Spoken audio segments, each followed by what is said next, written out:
नमस्कार। आप देख रहे हैं केबी लाइफ न्यूज़ और मैं हूं आपके साथ अफसार आलम। आइए रुख करते हैं आज की खबरों की तरफ। नमस्कार, आप देख रहे हैं केबी लाइव न्यूज और मैं हूं आपके साथ विकल्प कुमार, कैमरामैन मुकेश के साथ। आज हमारी उपस्थिति बिहार के कैमूर जिला चैनपुर विधानसभा के अंतर्गत नगर पंचायत हाटा में है, जहां पे हमारे साथ अब्दुल करीम मास्टर साहब चुनावी मुद्दे पर बातचीत करने के लिए जुड़े हुए हैं। और पहले मैं ये बता दूं कि अब्दुल करीम मास्टर साहब जो हैं, लगभग 1989 से इन्होंने बीएसपी का कैडर ज्वाइन किया था। कैडर किए हैं, कैडर बेस व्यक्ति हैं। जैसा कि बीएसपी माना जाता है कि कैडर बेस पार्टी है, क्योंकि इसमें जो भी बीएसपी के बेस लोग हैं वो कैडराइज हैं। तो क्या ये प्राथमिकता जो अभी चुनावी को लेकर के, जैसा कि चैनपुर विधानसभा हॉट सीट माना जाता है और सारे जगह की चारों विधानसभा में 3 जगह का लगभग घोषणा हो चुका है, लेकिन अभी चैनपुर हॉट सीट है, यहीं के जनता अभी तक इंतजार कर रही है कि हमारे बीच में कौन कैंडिडेट आएगा। उस चीज में बात करता हूं। ये पुराने कैंडिडेट हैं और पुराने कैडर हैं और इन्होंने बीएसपी को एक मजबूती दिया है इधर चैनपुर विधानसभा में। जिस वक्त पार्टी में महाबली सिंह छोड़ के चले गए थे, उस वक्त से पार्टी नेता विहीन हो गया था ये चैनपुर क्षेत्र।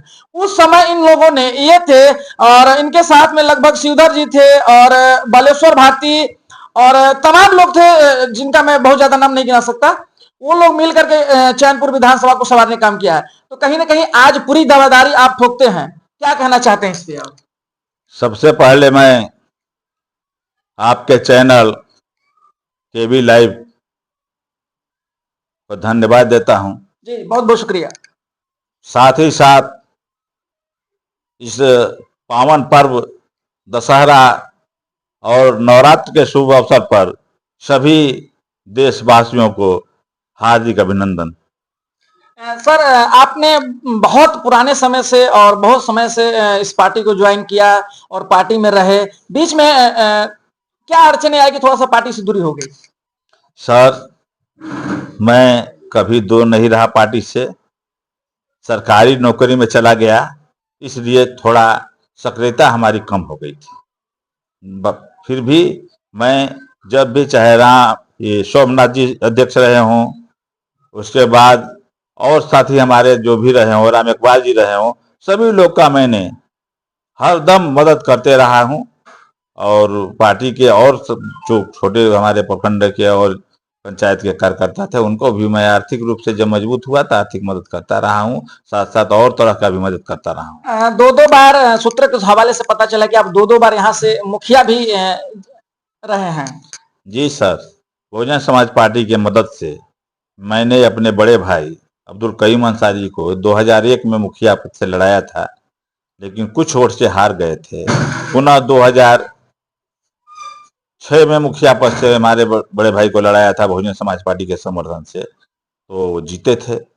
फिर 2011 में बहुजन समाज पार्टी के समर्थन से मैंने लड़ाया था अपने भाई को, तो फिर दोबारा भी जीते थे। फिर 2022 में बहुजन समाज पार्टी आदरणीय किशोर कुणाल विवेक जी उस समय प्रदेश अध्यक्ष थे, उस समय जिला अध्यक्ष राम इकबाल राम जी थे, अरुण राम जी थे। इन लोगों ने बजाबते मुझे समर्थन पत्र दिया था। 2022 में चेयरमैन के चुनाव में मैंने अपने बड़े भाई को बहुजन समाज पार्टी के समर्थन से लड़ाया था।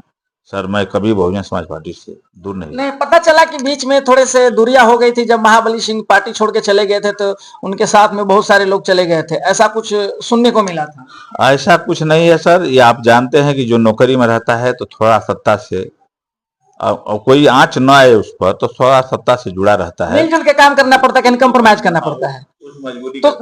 उस मजबूरी के तहत कुछ दिन उन लोगों के साथ मदद देते थे, वो लोग तो कुछ सहयोग कर देता था। आप कभी बीएसपी से दूर नहीं रहे? कभी नहीं, बीएसपी से मैं कभी। तो क्या अभी जो पार्टी में अभी टिकट बंटना बाकी है, टिकट मिलना बाकी है, तो क्या पहला प्राथमिकता जो कैडर है यहाँ के उनको होना चाहिए? देखिए सर, टिकट देने का जो अधिकार है वह हमारे राष्ट्रीय अध्यक्ष, हमारे नेता बहन कुमारी मायावती जी का है। वो जो भी यहाँ जातीय समीकरण, सामाजिक समीकरण जो बनेगा, मैं समझता हूँ उसके अनुरूप यदि हमारी हिस्सेदारी बनती है, हमारा हक बनता है, तो जरूर हमको टिकट देगी, मुझे ऐसा विश्वास है। इसलिए विशेष उस पर मैं चिंतित नहीं हूं, न यह चिंता का विषय है। मुझे अपने नेतृत्व पर पूरा विश्वास है कि यदि मुझे अधिकार होगा, मेरा हक होगा यहाँ लड़ने का, तो वो मुझे जरूर मिलेगा। सर, यदि मान लीजिए किसी कारणवश हम मतलब कि सूत्रों के हवाले से पता चला है कि आप तो मजबूत हैं, राजनीतिक तौर पे भी मजबूत हैं, और आप जैसा कैडर भी कोई नहीं किया है, जो जितने लीडर हैं लगभग 5-6 जो लाइन में हैं, तो यदि आपको किसी कारणवश जातीय समीकरण या जो भी कह लीजिए उसको लेकर के यदि टिकट नहीं मिलता है, तो आपकी पार्टी के प्रति नाराजगी होगी या खुल के साथ सपोर्ट करेंगे दूसरे नेता का? सर, आपको बता दूं कि 1991 में महाबली सिंह केसरी कांड में फंसे और फरार हो गए थे। आप लोग जानते होंगे, जो भी साथी हमारे। मेरे साथी, मैं उस पहला प्रखंड उस समय सचिव था, और पहला व्यक्ति जो था विधानसभा का चुनाव प्रभारी था 90 में, और मैं पहला व्यक्ति था कि पूरे विधानसभा में बहुजन समाज पार्टी के कार्यकर्ताओं को लेकर कैडर क्या करता था।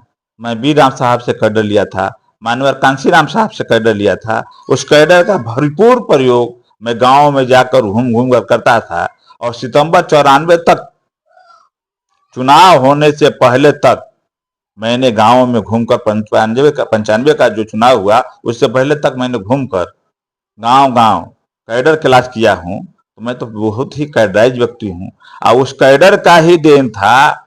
बाबा साहब का हम लोग बरसी मना रहे थे, उनका देन था, बाबा साहब का आशीर्वाद था कि मैं शिक्षक के पद पर बीपीएससी द्वारा नियुक्त किया गया।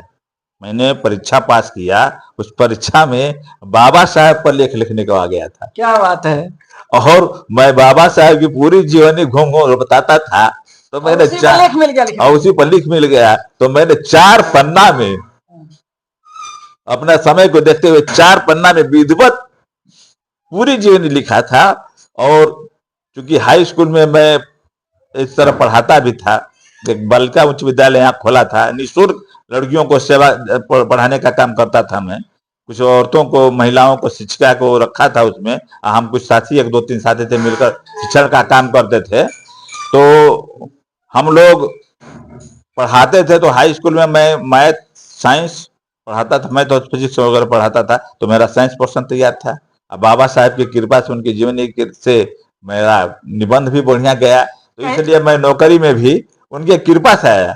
जैसा कि आप सुन रहे हैं मास्टर साहब को, तो कहीं ना कहीं अगर आपका जुड़ाव जिससे है, तो जिंदगी में कहीं ना कहीं वो काम आ जाता है। जैसा इन्होंने बताया कि मैं बाबा साहब के बारे में कैडर जब करता था तो जा के लोगों को बताता था, और परीक्षा में मुझे वही लेख लिखने के लिए मिल गया, और वो मेरे जीवन का सबसे मेन पॉइंट उपयोगी था मेरे। तो सर, अभी जैसा कि जातीय समीकरण पे मैं थोड़ा सा बात करना चाहूंगा कि इधर से मोहम्मद जमा खान जी चुनाव लड़ रहे हैं। तो जैसा कि जहां तक पार्टी का समीकरण है कि यदि कोई मुस्लिम कैंडिडेट अदर पार्टी से आता है, तो बहुजन में मुस्लिम कैंडिडेट लगभग नहीं रहेगा, मुझे जहां तक सूत्रों द्वारा पता चला है। इस पे आपका क्या मानना है? सर देखिए, मैं बिहार में, आप जानते हैं 2022 में जातीय जनगणना हुआ है। जातीय जनगणना में हर बिरादरी की संख्या कितनी है बता दिया गया है। तो आप जानते हैं कि अति पिछड़ा का सबसे ज्यादा आबादी बिहार में है, और 36% अति पिछड़ा की संख्या है। और अति पिछड़ा की संख्या में सबसे ज्यादा आबादी किसी की है तो अंसारी की है। जमा खां का संख्या नहीं है, करीम अंसारी का संख्या है।